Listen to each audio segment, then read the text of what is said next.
우리가 함께 볼 하나님의 말씀 요한복음 3장 8절 한 절입니다. 요한복음 3장 8절 한 절입니다.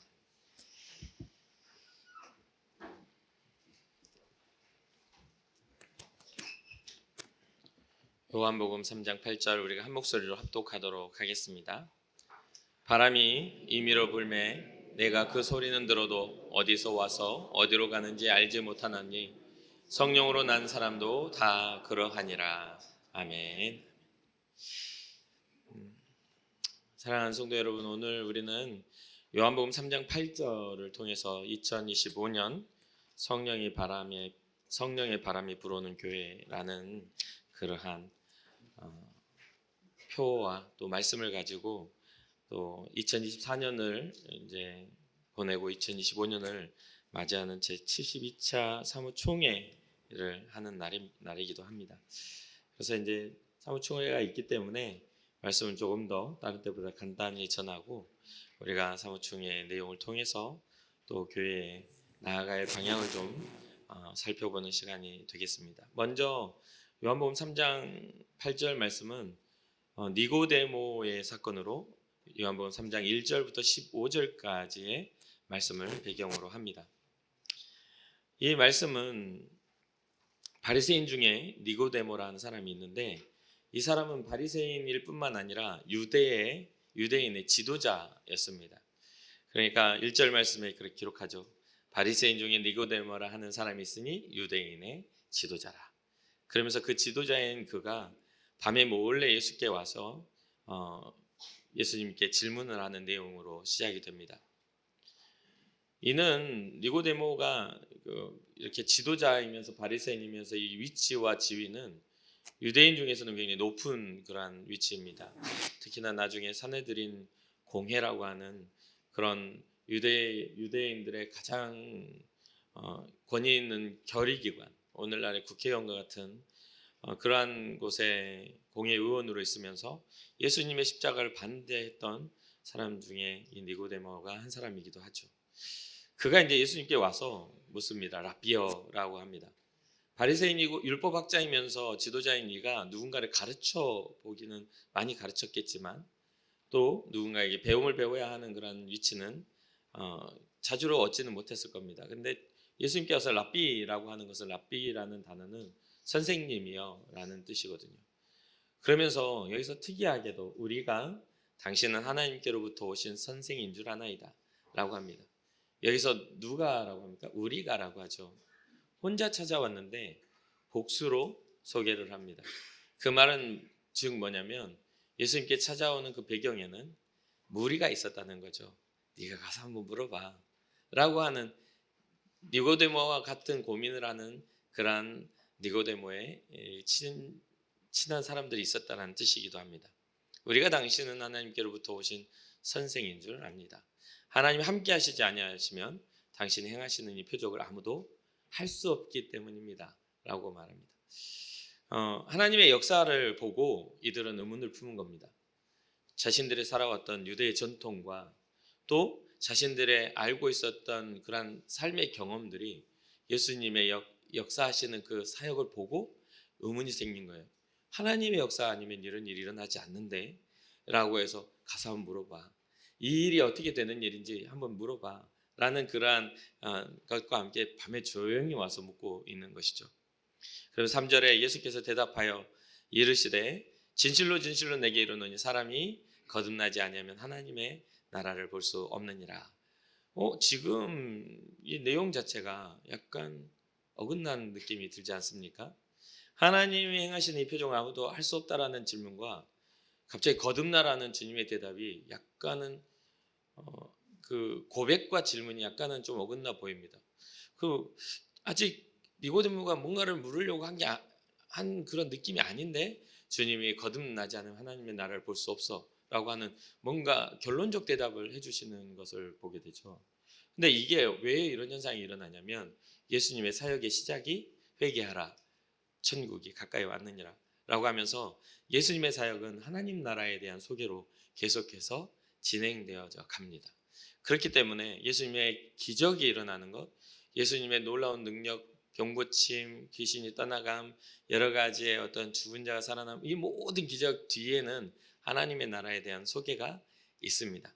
그러니까 인간의 가지고 있는 육신의 일을 해결하며 그들의 방향성을 어디로 향하게 하냐면 인간의 육신의 일이 끝난 후 회복될 하나님의 나라에 주님은 계속 초점을 맞춰서 하시는 거죠. 그래서 오늘도 니고데모에게 주님이 선포하는 것은 진짜 너에게 말해주는데 사람이 거듭나지 않으면 하나님 나라를 볼 수 없어 라고 이야기를 하시는 거죠. 결국 거듭남이라는 것은 이 육체적인 어떤 재태어남이나 어떤 새롭게 태어나는 것이나 어떤 특별한 어떤 윤회사상 같은 그런 게 아닌 영적인 새로움을 의미하기도 합니다.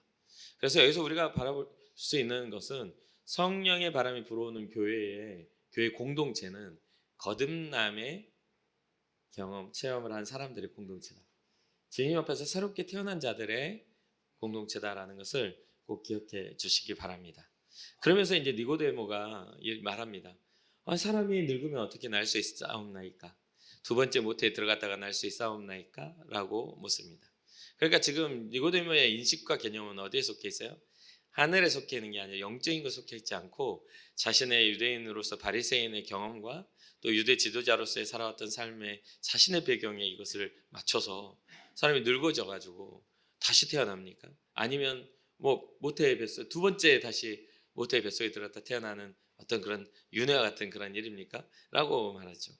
그러니까 5절에 예수님께서 여기에 대한 대답을 진실로 진실로 내게 이르노니 사람이 물과 성령으로 나지 아니하면 하나님의 나라에 들어갈 수 없느니라. 물과 성령, 물이라는 것은 육체적으로 우리의 삶 속에서 생명을 뜻하는 일이기도 합니다. 그리고 정결함을 뜻하는 성경에서는 새롭게 깨끗하게 씻는 정결을 의미하기도 해요. 그러니까 우리의 삶이 하나님 앞에 회개라는 어떤 정결하게 되는 그런 모습과 하나님의 인치심에 성령의 일이 있지 아니하면 하나님 나라에 들어갈 수가 없어라고 지금 말씀해 주시는 거죠. 가끔 우리는 하나님의 은혜에 기대어 구원을 생각합니다. 그렇죠? 여러분 그렇지 않습니까? 우리가 온전하지 못하기 때문에 하나님의 은혜에 기대서 우리는 우리의 구원을 생각을 해요. 그런데 조금 더 주의 깊게 집중해 보면 회개한 후 그 은혜가 온전해집니다. 하나님의 은혜는 우리에게 임하죠. 그 은혜가 임한다고 해서 우리가 회개 행위가 없어지는 게 아니에요. 회개하라 천국이 가까이 오느냐. 이게 순서가 있는 거예요. 회개하는 자들에게 하나님의 은혜가 임한다라는 거예요. 마찬가지입니다. 어떤 일의 대가를 어떤 범죄의 대가를 지불하는 것도 그것을 후회하는 자들에게 더 감형을 하고 또 용서를 하는 그런 일들이 생기죠.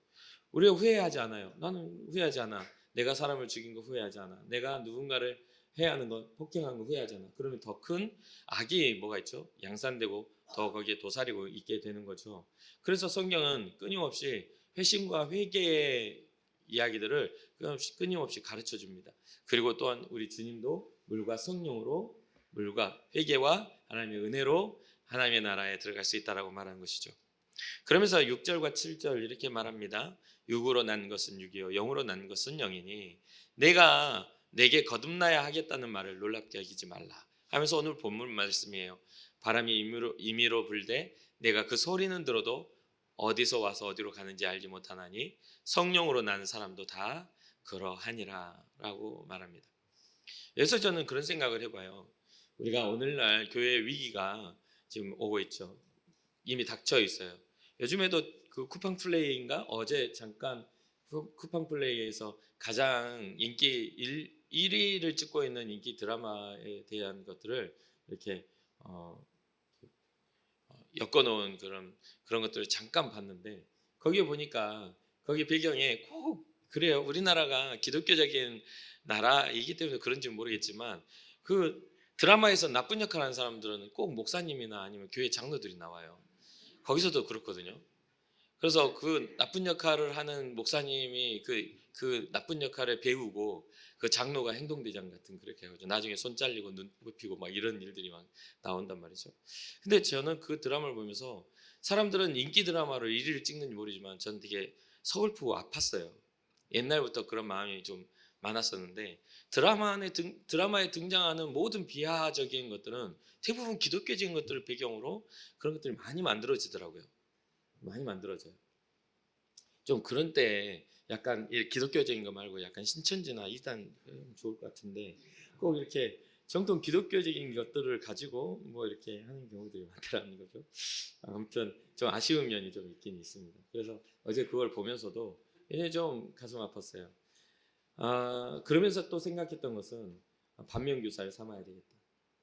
이 시대가 우리를 그렇게 평가하고 있는 게 아닌가. 시대가 교회를 향한 시선의 어떤 평가 이런 것이 아닌가. 그래서 우리 아이들이 우리 셋째 딸이 며칠 전에 학교에서 굉장히 마음이 상해서 왔어요. 마음이 상해서 왔는데 와가지고 하는 말이 이제 친구들과의 관계가 더 이상 유지되기가 힘들 것 같아요라고 이제 그러는 거예요. 왜 그러냐 했더니 이제 저희 집에도 우리 셋째 딸이 데리고 놀러 왔던 친구들도 그 가운데 있었는가 본데 그 아이들이 하는 말이 그런 말을 했다고요. 교회는 다 사기꾼들만 있어. 목사고 장로고 집사고 다 사기꾼들이야. 고등학교 3학년짜리 애들이 그런 이야기를 하니까 내가 목사님의 딸인 걸 알면서도 어떻게 내 친구라는 애들이 이렇게 말할 수 있지? 라고 하는 그러니까 굉장히 큰 상처를 받고 왔다고 합니다. 그런데 그러한 것도 우리가 감내해야 할 믿음의 투쟁이지 않는가라는 그런 이야기를 좀 했어요. 우리 셋째 딸이 굉장히 친구들과의 관계가 깨지는 그런 과정이잖아요. 자, 그러면서 내가 본 나의 아빠, 내가 본 나의 엄마, 내가 다녀본 나의 교회는 그렇지 않는데 왜 제대로 교회를 다녀보지도 않는 이 시대가 이렇게 교회를 평가할까라는 그런 생각이 많이 들었다고 해요. 왜냐하면 그 아이들 중에는 우리 집에 와가지고 우리 집에 그런 어떤 집에서 그 진짜 우리 교인들도 잘 못 와보는 담임 목회자의 방에 와가 집에 와가지고 먹고 마시고 놀고 그렇게 마셨다니까 술은 아닙니다. 그러니까 그 맛있는 그런 것들을 먹으면서 이렇게 했으면서 그런 어떤 화목한 가정과 또 선한 삶의 추구들을 다 보았으면서도 그렇게 생각한다는 것 자체가 시대적인 악이 아닌가 이런 생각을 좀 하게 되는 것이죠. 특히나 오늘날 우리가 이제 교회가 세상의 물결을 그러니까 세상의 그 범람해 오는 그러한 타락의 물결들을 교회가 가로막고 그것에 대해서 저항합니다. 세상의 악법들이나 또 세상의 문화적인 어떤 그러한 잘못된 것들을 교회가 나서서 평화적으로 그러한 것들을 막아내고 있어요. 세상의 방법들은 도구와 또한 방법을 가리지 않아서 상처 입히기를 하지만 교회의 방법들은 되도록이면 평화적이고 뭐 그렇지 못한 사람들도 같이 나가보면 있긴 있지만 대부분의 기독교인들이 정말 때리면 맞고 비난하면 손가락질하면 그것을 감내하면서 그 일들을 잘 감당하고 있습니다. 몇몇의 물을 흐리는 사람들이 있지만 그것이 교회를 대표한다라고 저는 생각하지는 않아요. 그러니까 우리는 마지막 때 우리가 지켜야 할 교회의 가치들이나 이러한 것들이 세상의 어떤 평가가 아닌 하나님의 평가 가운데 있어야 된다고 저는 생각을 합니다. 바람이 임의로 불어와요. 어디서부터 시작돼서 어디에서 그 바람이 끝이 나는지 알지 못해요. 그러나 성령으로 난 사람도 세상이 판단했을 때는 그렇게 어디서부터 선하게 시작하여 어디로부터 어디가 끝인지 모르게 때로는 순교나 때로는 희생으로 끝나는 것이 신앙이라는 거죠. 거듭남이라는 것은 바로 그런 겁니다. 내 생명에 내가 가지고 있는 것에 내 권리의 포기뿐만 아니라 나로 죽고 예수로 사는 것. 이게 바로 거듭남의 증거이기도 합니다. 그렇기 때문에 이 아까 말씀드렸다시피 교회 공동체는 거듭난 체험을 한 예수로 사는 사람들의 공동체가 되어야만 합니다. 그래서 제가 여기 처음 올 때부터 두 가지를 제가 말씀드렸어요. 교회는 성령의 바람이 불어와야 한다. 그리고 교회는 예수 그리스도의 보혈이 흘러가야 한다. 이거는 제가 여기에 부임할 때부터 했던 이야기예요. 여러분들이 기억하실지 모르겠지만 그것을 말씀을 잘 들은 분들은 아마 이게 아주 익숙할 겁니다.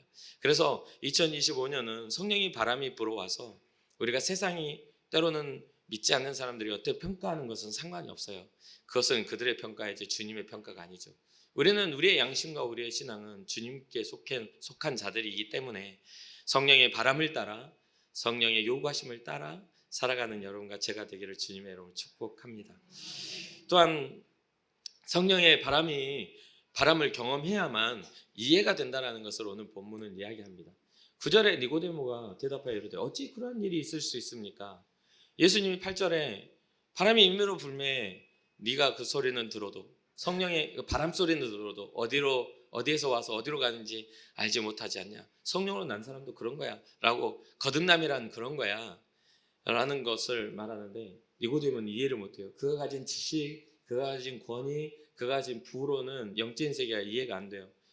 어떻게 그런 일이 있을 수 있습니까? 라고 하니까 10절에 예수께서 그에게 대답하여 이르시되 너는 이스라엘의 선생으로서 이러한 것들을 알지 못하느냐?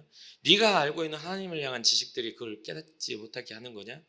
하나님은 분명히 구약의 새 때부터 예언자를 통해서 말씀해 주셨을 텐데 성령의 사람이 어떠했는지 구약의 선지자들을 통해서 너에게 가르쳤을 텐데 구약의 예언자들을 통해서 너에게 가르쳐 줬을 텐데 그들의 삶의 투쟁과 그들의 삶의 결과가 무엇이었는지 얼마나 힘든 삶을 살았고 얼마나 많은 고난 속에서 그것을 이겨냈는지 분명히 배움을 통해 너는 알았을 텐데 너는 그거 선생으로서 알지 못하냐? 라고 물어봅니다. 그럼 11절에 진실로 진실로 내게 이르노니 우리는 아는 것을 말하고 본 것을 증언하노라. 그러나 너희가 우리의 증언을 받지 아니하는도다. 그렇게 말씀하시면서 12절에 예수님이 내가 땅의 일을 말하여도 너희가 믿지 아니하거든 하물며 하늘의 일을 말하면 어떻게 믿겠느냐. 이지적인 생각과 이성적인 판단으로는 주의 말씀을 깨달아지기가 어렵습니다. 깨닫는 것과 그냥 단순하게 사실 전달받아서 아는 것은 전혀 다른 문제죠. 정말 깨달아진 사람은 삶의 방향과 태도가 달라지고요. 그냥 아는 사람은 그냥 참고로 할 뿐이에요. 무슨 뜻인지 이해되죠? 신앙자는 참고하는 사람이 아니라 신앙대로 살아가는 사람입니다. 그러니까 저도 항상 말씀드리죠. 저도 목회자지만 말씀을 전하면요. 그 말씀 여러분들에게 전달하는 전달자로서 이 자리에 서 있어요. 그러나 전달한다고 해서 제가 제외되는 건 아닙니다. 하나님의 말씀이 선포되어질 때 목사는 제외하고 성도들에게 말하는 게 아니에요. 모든 민족, 모든 사람에게 동일합니다. 심판하시겠다는 것도 목회자들 심판받죠. 복 주시겠다 하는 것도 마찬가지 저도 복을 받습니다. 그렇기 때문에 이것은 단순한 전달자이지 저의 생각과 저의 사상과 사고를 여러분들한테 주입시키는 게 아니에요. 절대 그렇게 받아들이지 마세요. 하나님의 말씀대로 믿고 하나님의 말씀대로 순종하는 게 신앙자지 그냥 참고하는 사람들이 신앙자가 아니에요. 그리고 주님의 말씀에 순종하십시오. 사람의 이야기가 아닙니다.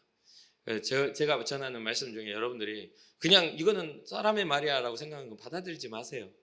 진짜 하나님의 말씀을 전해도 여러분들 판단 안에 달려있는 거예요.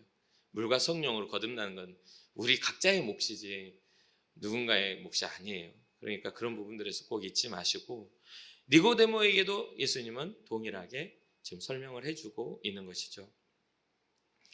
이스라엘의 선생으로서도 그가 가진 여러 가지 지식으로서도 영적인 진리는 이해하지 못했습니다. 그것을 예수님은 안타까워하셨죠. 영적인 거듭남의 중요성이 얼마나 중요한 건지를 다시 한번 강조하고 있습니다. 그렇게 사랑하는 성도 여러분, 성령의 바람이 불어오는 교회에는 성령의 인도하심을 받아 영적으로 거듭난 성도들이 모여서 하나님의 뜻을 이루어가는 공동체라는 것을 다시 한번 제가 강조하며 말씀을 드립니다. 그리고 마지막으로 성령이 바람에 불어오는 교회의 특징은요, 다른 거 없어요. 그 교회는 예수 그리스도의 십자가와 그분이 주신 영생의 말씀이 핵심입니다. 절대로 누군가 앞에 있는 담임 목사의 입장이나 제가 하고자 하는 어떤 목회적 꿈이 이 교회의 핵심이 아니에요. 그것은 단순하게 주 예수 그리스도의 복음을 전하기 위한 하나의 방향성이 리더로 부여받은 어떤 방향성이기에 그런 것들이 이렇게 됐으면 좋겠다 하는 그런 부분들이지, 진짜 부흥하는 교회는 오직 예수 그리스도의 생명만이 흘러가는 교회입니다. 그러니까 저는 오늘도 말씀드리지만 저는 자존심 별로 없어요. 주님을 위해서라면 뭐 다 포기할 준비도 다 돼 있고요. 그런 부분들에 있어서 여러분들이 어떤 말을 해도 그런 부분에 흔들림은 없습니다. 주께서 말씀하셔야 순종하는 거예요. 사명이란 그런 겁니다. 주의 말씀을 따라 걸어가는 것, 주의 말씀을 따라 순종하는 것. 주님 말씀하시면 내가 나아가겠습니다. 주님 뜻이 아니면 내가 멈춰 서겠습니다. 이것이 바로 사명자의 꾸밈을 믿으시기를 바랍니다. 예수 그리스도의 십자가와 영생이 아주 중요하다라고 말하는데 13, 14, 15절에 이렇게 말합니다. 하늘에서 내려온 자 곧 인자 외에는 하늘에 올라간 자가 없느니라.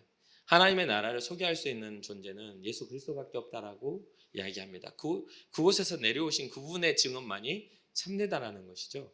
그래서 예수님이 아닌 다른 곳에서의 모든 증언들은 다 거짓입니다. 상상이고 우상이고 사람들의 생각 속에 있는 그런 것들을 불과해요. 그러면서 이제 14절과 15절을 이야기하죠. 모세가 광야에서 뱀을 든 것 같이 인자도 들려야 하리니 이는 그를 믿는 자마다 영생을 얻게 하려 하심이라. 이게 왜 중요한 거냐면요, 이스라엘 백성이 광야 40년을 생활을 할 때 이스라엘 백성이 죄를 지어요.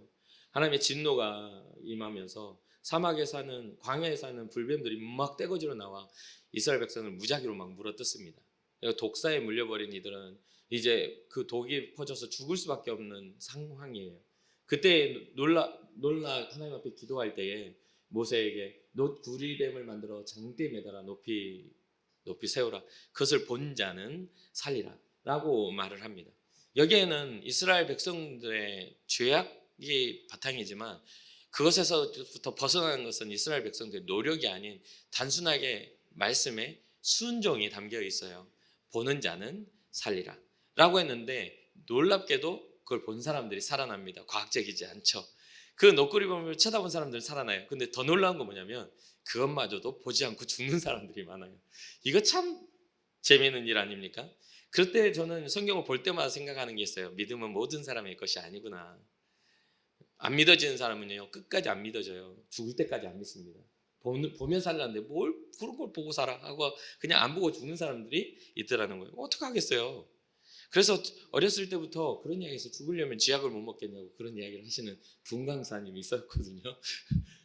죽으려면 뭔 짓을 못 하겠냐고 이야기하는 것처럼 믿음도 마찬가지죠.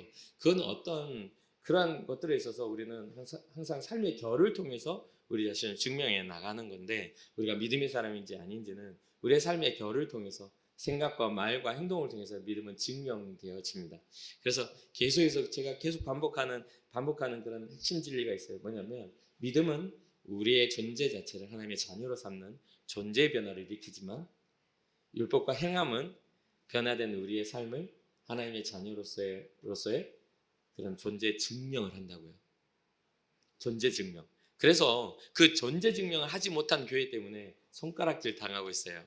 그리고 또 여러분도 여기 앉아서 교회를 손가락질하는 사람들이 분명히 있을 겁니다. 항상 예배에 적극적인 예배자가 아니라 예배 관망자가 되면요, 교회는 왜 이래? 평생을 다녀도 오늘 점심은 왜 이래? 만들어주는 자와 먹는 자의 그런 어떤 차이를 두고 그런 것들을 평가하는 평가자, 그런 부분들에 있어서 여러분 조심하셔야 돼요. 우리는 주님의 일에 있어서 평가자가 아니라 주님의 일을 행하는 사명자가 되어야 돼요. 그러한 부분에서 주님은 우리를 부르셨다는 것을 꼭 잊지 마시고, 각자의 몫이 다르니까 각자의 몫을 주신 것만큼 그 자리에서 최선을 다해서 열매를 맺을 수 있는 여러분과 제가 되었으면 좋겠습니다. 마지막 결론적으로 2025년 한 해는 성령님의 역사에 좀 집중하고 살아계신 하나님의 영의 역사를 따라 우리가 부흥을 경험하는 해가 되기를 소망하고 바라봅니다. 이 성령의 바람이 불어오는 교회, 이 주제를 놓고 정말 연초부터 2024년을 시작할 때부터 이 기도를 하고 여기까지 온 것 같아요. 주님, 모이기를 힘쓰는 교회가 성령의 바람이 불어오는 그런 교회 가운데 알곡이 생겨나는 시간이 되게 해달라고 그렇게 많이 기도했는데, 여러분들 아시다시피 저는 표를 하고 뭐를 해도 막 강요하고 막 그런 믿음 운동 같은 걸 잘 하는 편이 아닙니다. 보니까 막 강요하고 훈련시켜가지고 막 그런 척 하는 거는 사람들 보기에 좋은 거지 하나님 보기에는 그렇게 좋은 것 같지는 않더라고요. 여러분 스스로가 이지와 감정과 자주성이 있잖아요. 그렇죠? 스스로 생각하고 스스로 느끼고 스스로 행할 수 있는 그가 모든 걸 가지고 있잖아요. 여러분들의 감정이 있고 여러분들의 이지가 있고 여러분들의 자주성이 있잖아요. 그러한 것들이 주님을 향할 때 성경은 믿음의 사람이라고 이야기합니다. 누군가에 의해서 이렇게 걸어해서 쭉 걸어가는 건 그 믿음의 사람이라고 하지 않아요. 그렇게 하나님을 기억하시잖아요. 여러분들 스스로가 주님을 향한 꿈을 꾸고 선한 일에 열매를 맺는 일에 여러분 스스로가 의지를 발동시키시기를 바랍니다. 그래서 살아계신 하나님의 영의 역사를 따라 우리 교회의 부흥의 증거자가 되고 또 중심이 되어 부흥의 이유가 되시기를 바라보고 네 가지 정도를 생각을 했습니다. 첫 번째, 성령님의 임재를 경험하는 예배를 만들어가는 해. 우리가 예배할 때마다 좀 더 집중하고 성령의 임재를 경험했으면 좋겠다. 그 두 번째로는 성령님의 능력으로 전도가 되어지는 해. 세 번째, 성령의 인도하심을 따라 인도하심을 의지하는 기도 생활, 또 성령의 위로를 경험하는, 기도하다 보니 주님께서 응답하셔서 위로함을 경험하는 해. 마지막으로 성령의 위로와 함께 그 위로함을 받은 사람들이 위로를 전해줘서 서로가 교제하는 해가 되었으면 좋겠다. 그냥 혼자만 은혜 받은 자가 아니라 내게 주신 은혜를 감격하며 나눌 수 있는 선한 꿈을 꾸는 성도들이 많아지는 그러한 교회, 인천 금곡교회가 되기를 주님의 이름으로 축복합니다. 잠시 기도하겠습니다.